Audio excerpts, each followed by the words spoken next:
Hello, and welcome to the Chest Journal's Editor Highlights podcast. Each month, Chest Editor-in-Chief Dr. Peter Mazzone highlights key articles from the current issue of the journal to help clinicians stay informed about new research in the fields of pulmonary, critical care, and sleep medicine. To introduce this month's episode, here is Dr. Peter Mazzone. Thank you for tuning in to the Editor's Highlight podcast for the March 22 issue of the journal Chest. There's a great lineup of diverse content in this month's issue. Over the next 15 minutes, I'll provide a brief overview of key manuscripts published in each of our content areas, starting with our asthma content area. Long-term results of bronchial thermoplasty in a real-world setting in patients with severe asthma, poorly controlled with inhaled corticosteroids and long-acting beta agonists, have not been reported. In this issue, Chupp and colleagues report the results of a prospective, open-label, observational multicenter study, the post-FDA approval clinical trial evaluating bronchial thermoplasty in severe persistent asthma study, with the aim of determining the 5-year efficacy and safety of the procedure. 227 patients completed 5 years of follow-up, of whom 42.7% had severe exacerbations, 7.9% emergency department visits, and 4.8% were hospitalized. These are substantially lower portions than in the 12 months prior to treatment. The proportion of subjects on maintenance oral corticosteroids decreased from 19.4% at baseline to 9.7% at 5 years. These results support the value of bronchial thermoplasty in improving long-term clinical outcomes in appropriately selected patients. Next is our chest infections content area. Available evidence has shown that the risk for cardiovascular events increases during and after bronchiectasis exacerbations. In this issue, Mendez and colleagues report the results of a post-hoc retrospective analysis of a prospective observational study of 250 patients with bronchiectasis. This study was designed to identify the risk factors for cardiovascular events during and after bronchiectasis exacerbations. The analysis identified age, hypertension, COPD, and severe exacerbations as risk factors for cardiovascular events. Those who experience a cardiovascular event had a higher mortality. These findings may help to identify individuals at greatest risk of developing a cardiovascular event after a bronchiectasis exacerbation, leading to closer monitoring and earlier intervention. Also in this section is a research letter that describes histologic findings in samples obtained by transbronchial cryobiopsy of patients after COVID-19 infection, and a chest review on the epidemiology, risk factors, and diagnosis of non-tuberculous mycobacterial pulmonary disease. On to our COPD content area. Individuals with COPD have increased sensitivity to traffic-related air pollution, but little is known about the impact of this exposure on exercise responses in COPD. In this issue, Syed and colleagues from the Canadian Respiratory Research Network report the results of a double-blind, randomized, placebo-controlled crossover study designed to determine if exposure to diesel exhaust has a greater adverse effect on the exercise responses of individuals with mild to moderate COPD than individuals who previously smoked but have normal spirometry and healthy control participants. A significant negative effect on exercise endurance time, inspiratory duty cycle, absolute end expiratory and end inspiratory lung volumes, and dyspnea ratings was observed only in the healthy control participants, contrary to the study hypothesis. These results help advance our understanding of the impact of traffic-related air pollution in these groups. Also in this section is an original research manuscript describing spirometric transitions in preserved ratio impaired spirometry among individuals who have smoked, and a chest review describing advanced care planning in patients with COPD. Next is our critical care content area. Pulmonary vascular microthrombi may contribute to COVID-19 respiratory failure. In this issue, Barrett and colleagues report the results of a randomized trial performed to determine if tissue plasminogen activator followed by therapeutic heparin improves pulmonary function in severe COVID-19 respiratory failure. The group that received a TPA bolus had a significantly improved PaO2 to FiO2 ratio from 6 through 168 hours after randomization, while those in the control group did not. No severe bleeding events occurred. These results suggest the combination of a TPA bolus and heparin drip are safe and potentially useful in severe COVID-19 respiratory failure, providing support for more definitive studies. Other original research published in this section includes a systematic review of the cost of acute respiratory distress syndrome and an evaluation of the predictive value of biventricular function and shock severity in cardiac intensive care unit patients. On to our diffuse lung disease content area.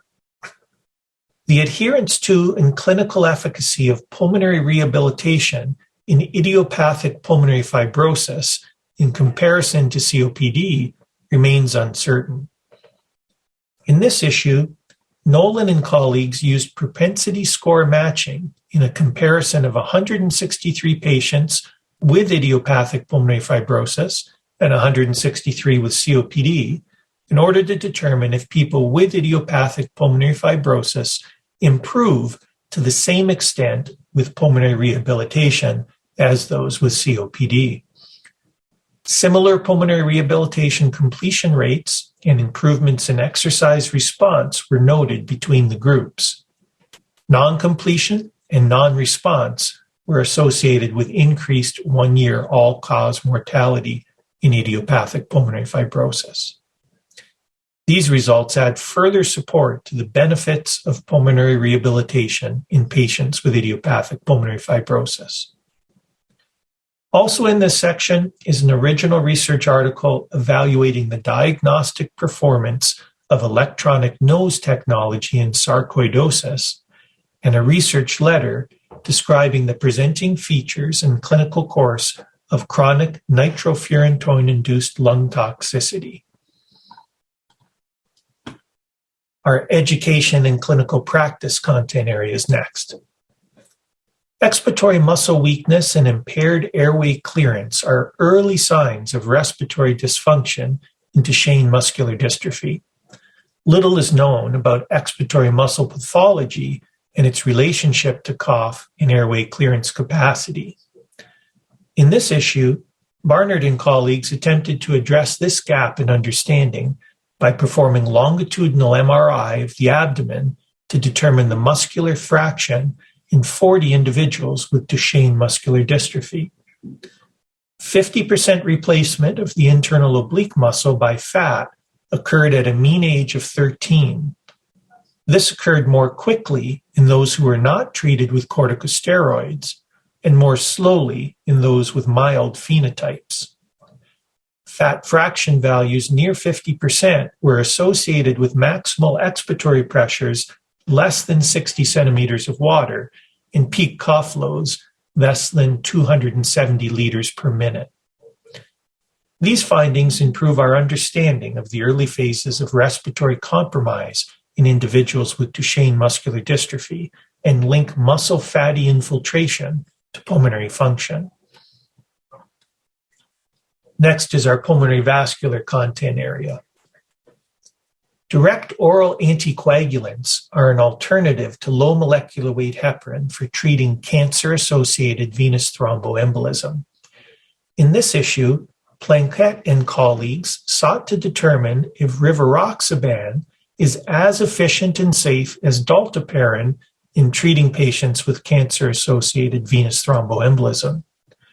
Their randomized, open-label, non-inferiority trial enrolled 158 patients with active cancer and a proximal DVT, pulmonary embolism, or both. The cumulative incidence of recurrent venous thromboembolism was 6.4% in the rivaroxaban group and 10.1% in the dalteparin group, with major bleeding events in 1.4% and 3.7% respectively. There was no difference in the number of deaths between the groups. These results support the efficacy and safety of both therapies, though the size of the study was not large enough to confirm non-inferiority. Also in this section is a research letter that assesses pulmonary hypertension as a vascular complication of diabetes, and a chest review that describes the acute management of high and intermediate risk pulmonary embolism in children. Our sleep medicine content area is next. Prediction tools that do not include patient-reported symptoms could facilitate widespread identification of obstructive sleep apnea. In this issue, Hoffinger and colleagues assessed the diagnostic performance of obstructive sleep apnea prediction tools derived from machine learning using readily available data. Models using age, sex, BMI, and race to predict obstructive sleep apnea status were developed from a retrospective cohort of over 17,000 subjects from sleep clinics within the International Sleep Apnea Global Interdisciplinary Consortium, divided into training and validation sets. Machine learning models outperformed logistic regression models with areas under the curve of 0.7 to 0.72 in test samples, similar to the accuracy of the Stop-Bang questionnaire. These results suggest the potential utility of machine learning algorithms for widespread identification of obstructive sleep apnea. Next is our thoracic oncology content area. Adherence to annual lung cancer screening has been reported to be poor. In this issue, Smith and colleagues reported a retrospective evaluation of a hybrid lung cancer screening program to determine if differences in adherence exist between a centralized and decentralized approach to screening. Of over 1,000 patients who had a baseline screening exam, 19% were ineligible for screening, most of whom were screened through a decentralized approach. Adherence to annual screening was 70% in the centralized program and 41% with the decentralized approach. These results support the provision of lung cancer screening through a centralized program approach. Other original research published in this section include a report about the knowledge, attitudes, and beliefs among academic and community physicians about the pre-treatment invasive nodal staging of lung cancer, and another about surgical outcomes for early-stage non-small cell lung cancer at facilities with stereotactic body radiation therapy. Completing this section is a research letter evaluating the beliefs and practices of primary care providers regarding low-dose CT screening for lung cancer, and a How I Do It review describing the implementation of a nicotine-free policy in the United States military. Finally, I encourage you to take a look at our Humanities and Chest Medicine section, where you will find a case-based discussion of an ethical dilemma, the choice of treatment for patients with end-stage lung disease from cystic fibrosis, triple drug therapy, or lung transplantation. Our case series publications for the month provide novel and educational cases to help improve your clinical skills. I hope you enjoy reading all of the high-quality content available in this month's issue of Chest. As always, I'm grateful to the authors of this work, the reviewers who volunteered their time to improve the quality of these manuscripts, and to our editorial board for guiding everything that we do. Until next month, I hope you enjoy the March issue. Thanks for listening to the Chest Journal's Editor Highlights podcast. You can find the articles mentioned in this podcast and more on chestjournal.org. And if you're looking for more context and commentary on articles in the current issue, please check out the original Chest Journal podcast, which features in-depth discussions with the authors themselves. We'll be back again with more editors' highlights next month.